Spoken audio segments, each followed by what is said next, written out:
Bonjour et bienvenue dans Dissolution. Le gouvernement engage sa responsabilité sur la partie 1 des recettes du projet de loi de finances pour 2026. Je vous remercie. Oh, mais nous aussi on vous remercie. Non, vraiment, merci. Surtout qu'en plus son coup de force est passé crème, grâce au PS, bien entendu. La majorité requise n'étant pas atteinte, la motion de censure n'est pas adoptée. Alors justement, sans plus attendre, on va s'attaquer à cette dernière scène d'un acte qui se referme en même temps qu'elle ouvre l'acte suivant. Ce budget, c'est le dernier avant le début de la campagne présidentielle, et il dessine un paysage politique un peu particulier. Parallèlement à ces histoires de budget, depuis plusieurs jours, on a assisté à un véritable lombardement médiatique. On va revenir sur vos propos qui ont fait du bruit ces dernières heures, notamment ceux dans cet entretien à Libération où vous affirmez que des milliers de personnes fortunées ne payent aucun impôt sur le revenu ou un revenu fiscal de référence à zéro. Bon, c'est un macroniste, donc faut qu'il s'exprime aussi confusément que possible quand il s'agit de dire que les riches évitent l'impôt.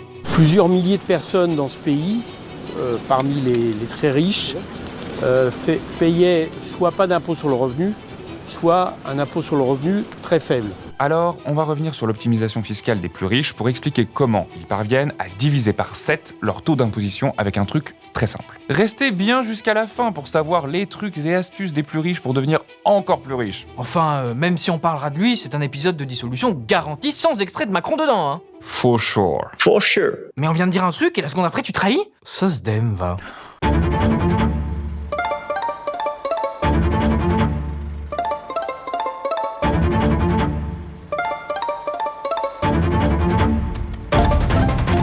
Je dissous donc ce soir l'Assemblée nationale.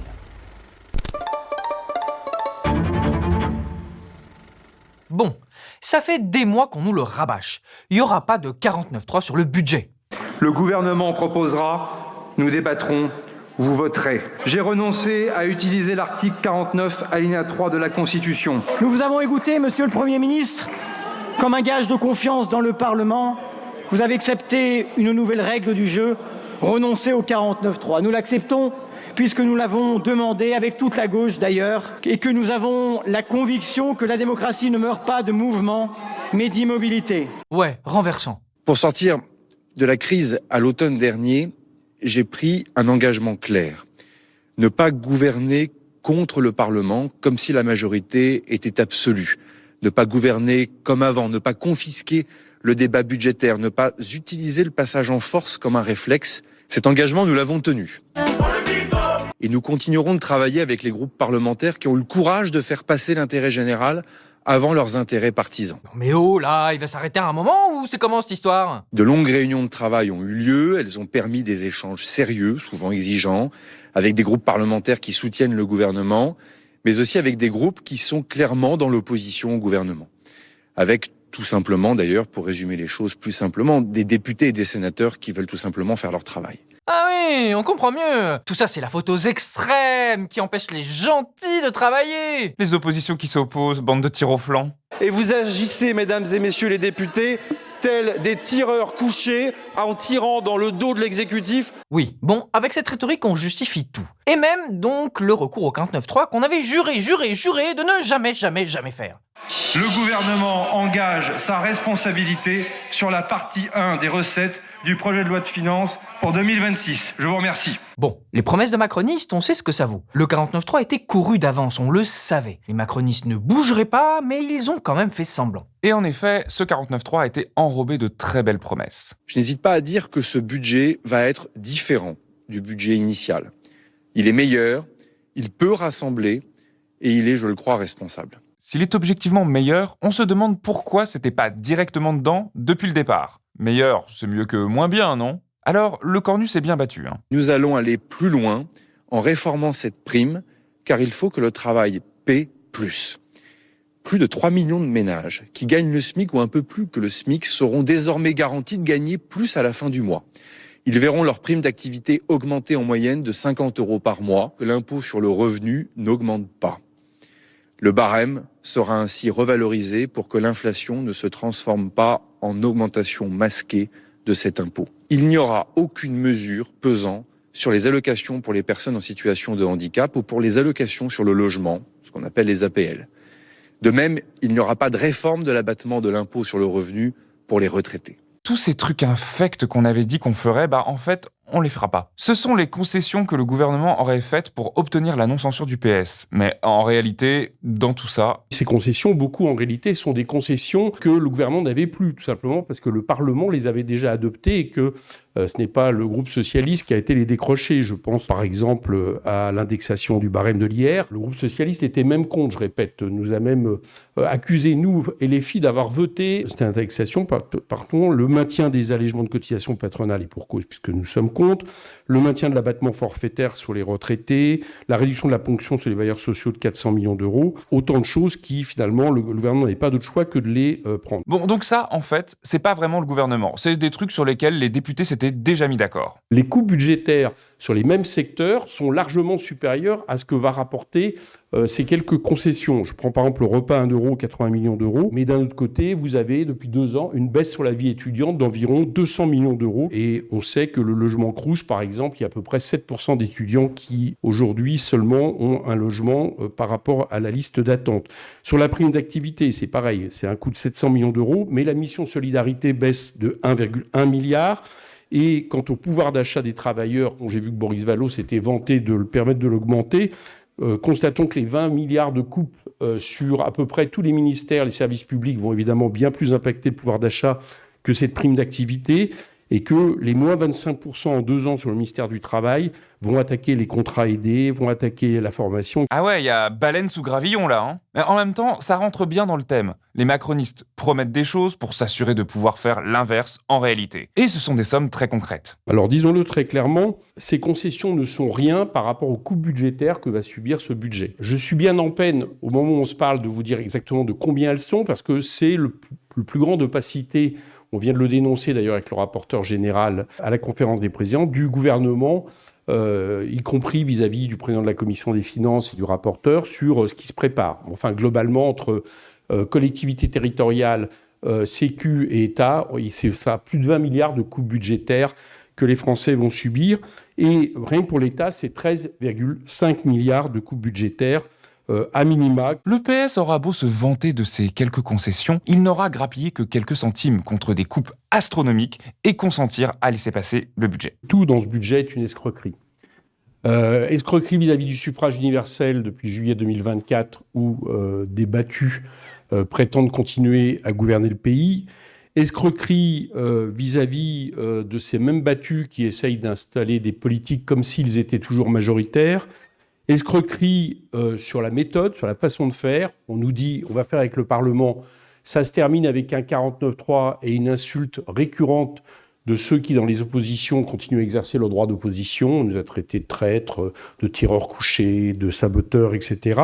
Ce qui, dans le contexte international, quand même, laisse plus qu'à désirer. Mais alors, pourquoi le PS a-t-il exigé le renoncement au 49.3 si c'était pour faire marche arrière au moment venu ? En réalité, avec les macronistes, les promesses sont fabriquées pour être ensuite rompues. En promettant au PS qu'il n'utiliserait pas le 49.3 et qu'il suspendrait la réforme des retraites, il a pu obtenir un soutien sans participation du PS depuis septembre de façon régulière et crédible. La stratégie est simple, décoller le PS du NFP pour en faire un partenaire politique, le calcul de Macron depuis 2022.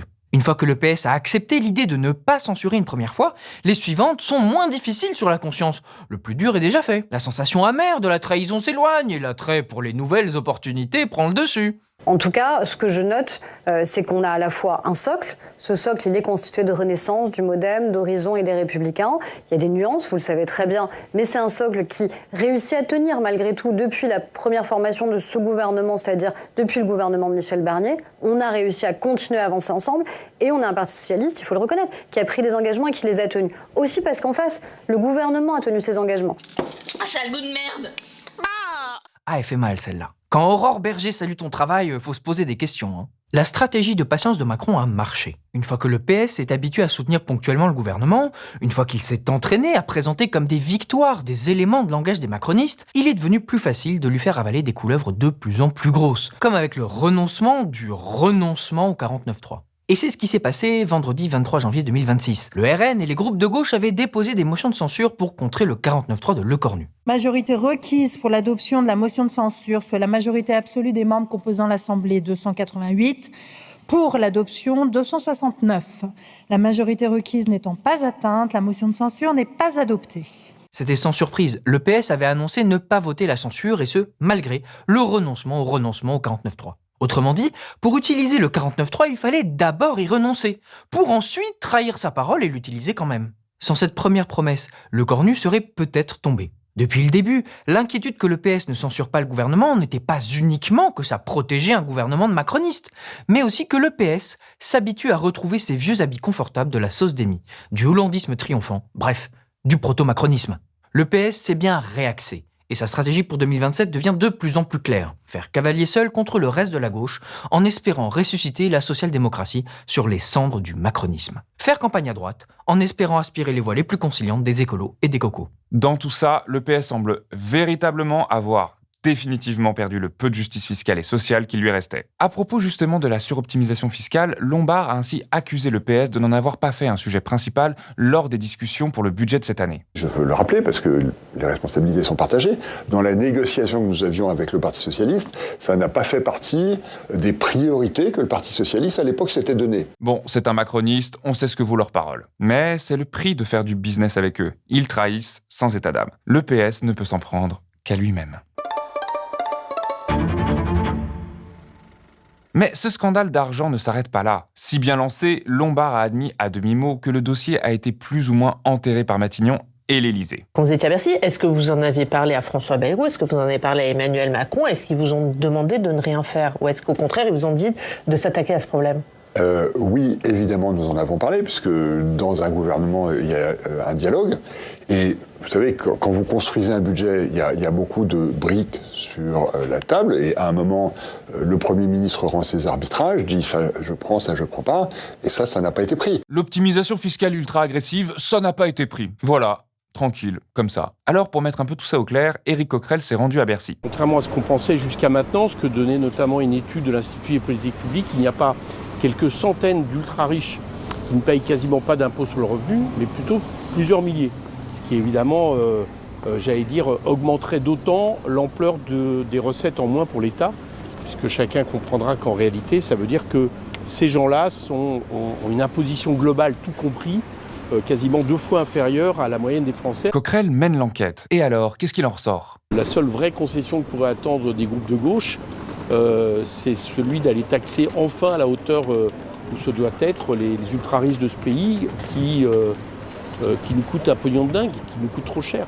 Les riches nous coûtent un pognon de dingue? C'est pas mal ça. Mais concrètement? Plusieurs milliers, voire plusieurs dizaines de milliers de personnes payent une part d'impôt très très minime par rapport à leurs revenus économiques et plus encore par rapport à leur patrimoine professionnel et là à des échelles qui ne sont même plus quantifiables, j'allais dire. C'est évidemment nous qui payons tous ces cadeaux fiscaux. Quand je dis nous, c'est on va dire la très grande majorité des Français, que c'est à nous qu'on demande des efforts pour réduire les déficits qui sont notamment créés par cette situation fiscale absolument anormale. C'est triste, mais ça fait du bien à entendre dit tout haut quand même. Il y a plusieurs milliers à plusieurs dizaines de milliers de personnes qui ne payent pas l'impôt qu'ils devraient payer au pays et que ça nous coûte très cher.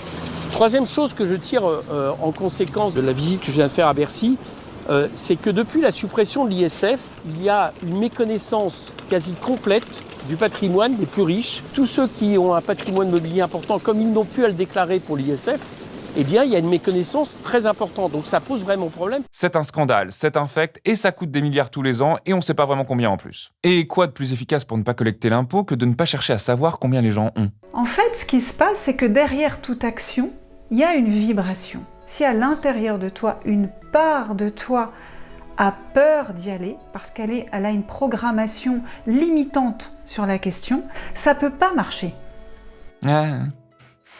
Mais alors, l'optimisation fiscale, comment ça marche? On va faire des schémas pour essayer de clarifier tout ça. On en profite pour remercier chaleureusement nos 2 graphistes pour leur immense aide sur ces schémas. La première technique au cœur du système est toute simple, la holding, ou société mère. Prenons un exemple. Monsieur Riche a beaucoup de super dollars et des envies particulières. Il achète une maison d'édition, appelons-la Faylardon par exemple. Puis un quotidien national en difficulté, Le Flicaro. Et enfin une chaîne de télévision, allez, la chaîne du cassoulet. Bon, vous la voyez l'image? Non, pas du tout, je vois pas du tout de quoi tu parles. Traditionnellement, Monsieur Riche achète ses entreprises directement. Il possède en son nom les actions de Faille-Lardon, Flicaro et de la chaîne du Cassoulet. Ces actions font partie de son patrimoine personnel, comme votre assurance vie ou vos actions. C'est à vous et pas à une autre personne. Avec la holding, c'est simple. Monsieur Riche crée une société, appelons-la Richou McCapital SAS. Il investit son argent, bref, il lui file de la thune. Et c'est cette société qui achète et contrôle les autres entreprises. Cette société particulière, Richou McCapital, on l'appelle holding, ou société mère. Désormais, c'est la holding qui détient les actions. Et d'ailleurs, le nom vient de là. Holding, c'est ce qui détient. Son rôle est uniquement de posséder, à la place de ses actionnaires, les titres d'autres sociétés. Elle ne produit rien, n'a pas ou peu de personnel, c'est un pur produit du capitalisme. Pour résumer, sans holding, la valeur fiscale de Monsieur Riche dépend directement des actions qu'il détient dans Faille-Lardon, le Flicaro et la chaîne du Cassoulet. Avec la holding, son revenu fiscal ne dépend plus que de ce que Richou McCapital lui verse. Cette séparation entre le patrimoine personnel et professionnel permet ensuite aux ultra-riches d'utiliser toute une série de leviers fiscaux pour réduire l'imposition. Et ça repose sur un principe simple. Une personne normale, comme vous et moi, ne peut pas faire tout ce qu'une personne morale peut faire. Une personne morale qui escroque le fisc ?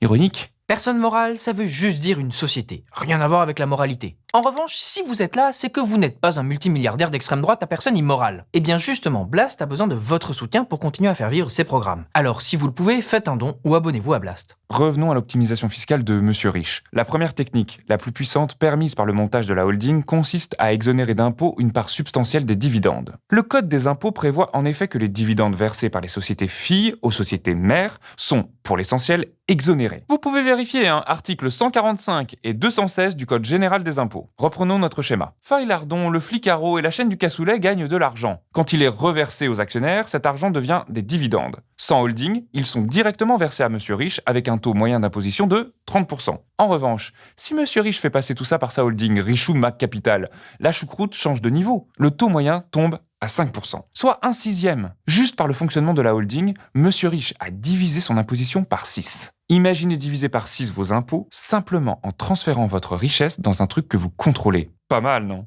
C'est ce premier levier qui permet d'augmenter fortement la valeur de Monsieur Riche sans payer d'impôts. Les dividendes de Faille-Lardon, du Flicaro et de la chaîne du Cassoulet enrichissent Richou McCapital qui peut racheter d'autres entreprises. La valeur financière de Monsieur Riche qui contrôle entièrement Richou McCapital augmente fortement. Mais il a payé presque rien et ça ne s'arrête pas là. Un autre truc que les sociétés peuvent faire, et pas vous, c'est l'intégration fiscale. Elle est prévue par le Code général des impôts à l'article 223A. L'idée est simple. Au lieu de payer les impôts société par société, c'est la société mère qui paye tout. Reprenons notre SAS, Richou McCapital. Mettons que ce soit une bonne année pour Faille-Lardon grâce à de gros best-sellers, par exemple Un homme politique corrompu. Elle engrange 15 000 super dollars de bénéfices. De son côté, le Flicaro souffre de la baisse d'intérêt constante pour les médias traditionnels et perd 5 000 super dollars. Tandis que la chaîne du Cassoulet est à l'équilibre. Sans intégration fiscale et sans holding, la base d'imposition de Monsieur Riche, le revenu qu'il devra déclarer aux impôts, c'est 15 000 super dollars, ce que lui verse Faille-Lardon. Les pertes du Flicaro, il l'a dans l'os. Comme vous d'ailleurs, si votre assurance vie s'effondre, vous payez quand même le reste de vos impôts normalement. Avec l'intégration fiscale, les impôts sont payés par Richou McCapital qui va pouvoir équilibrer les comptes. 15 000 moins 5 000 égale 10 000. La base d'imposition, les revenus que Richou McCapital aura à déclarer, passe donc de 15 000 à 10 000 super dollars, et en plus à un taux bien plus avantageux. Et ça, les personnes physiques comme vous et moi ne peuvent pas le faire. On ne peut pas compenser nos pertes en bourse avec d'autres revenus. Le fisc s'en fout. Alors faisons un point avec un tableau. On sait, un tableau, bon, mais ça permettra d'éclairer comment tout ça fonctionne. Sans holding, le régime mère-fille et sans intégration fiscale, la base d'imposition de Monsieur Riche est de 15 000 super dollars. À 30% de taux d'imposition, il paye 4 500 super dollars d'impôts. Il lui reste donc 10 500 super dollars. Comme vous avec vos actions, sauf que sur cet argent, il doit éponger en plus les dettes du Flicaro. Il ne lui reste donc plus que 5 500 super dollars utilisables. Maintenant, avec une holding, le régime mère-fille et l'intégration fiscale, le revenu réel du montage est toujours de 15 000 super dollars. Ça bouge pas. Mais la base d'imposition, elle, tombe à 10 000 super dollars grâce à la compensation entre Faille-Lardon et Flicaro.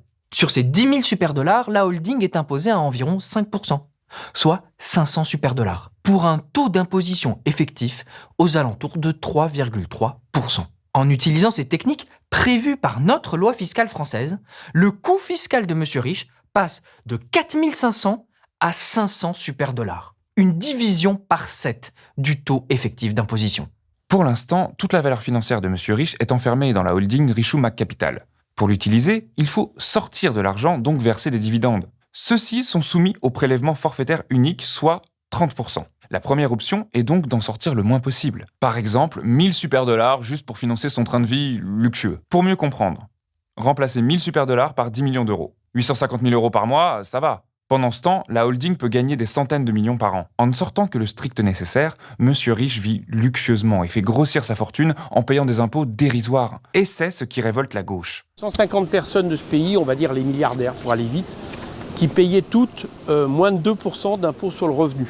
Bon, ça c'est quelque chose d'objectif qui avait été fait d'ailleurs en collaboration avec Bercy et qui montrait que ces gens-là avaient un taux effectif moyen d'imposition en gros de 26%, quand le taux marginal d'imposition sur le revenu des 75 000 personnes les plus riches de ce pays est de 46%. Bon, la différence entre les deux est énorme, c'est-à-dire que si ces 150 personnes payaient le même taux d'imposition, on va dire que les riches lambda, pour aller vite, ça rapporterait 18 milliards d'euros à l'État en plus. Il est crucial que tout le monde ait accès à ces informations pour comprendre comment fonctionne ce système capitaliste et ce qu'il nous coûte chaque année. Mais vous souhaitez que ces documents soient publiés. Vous demandez ce matin au gouvernement Moi, de je souhaite publier. que ces statistiques, encore une fois, les notes, moi, j'ai pas vu de notes particulières, et les notes, ce seraient des politiques publiques qui feraient proposer, ça relève du gouvernement. En revanche, les éléments statistiques, il faut qu'ils soient publiés, bien sûr. Ah, mais si seulement il avait été ministre de l'économie et des finances et en connaissance de ces éléments, il aurait pu les publier.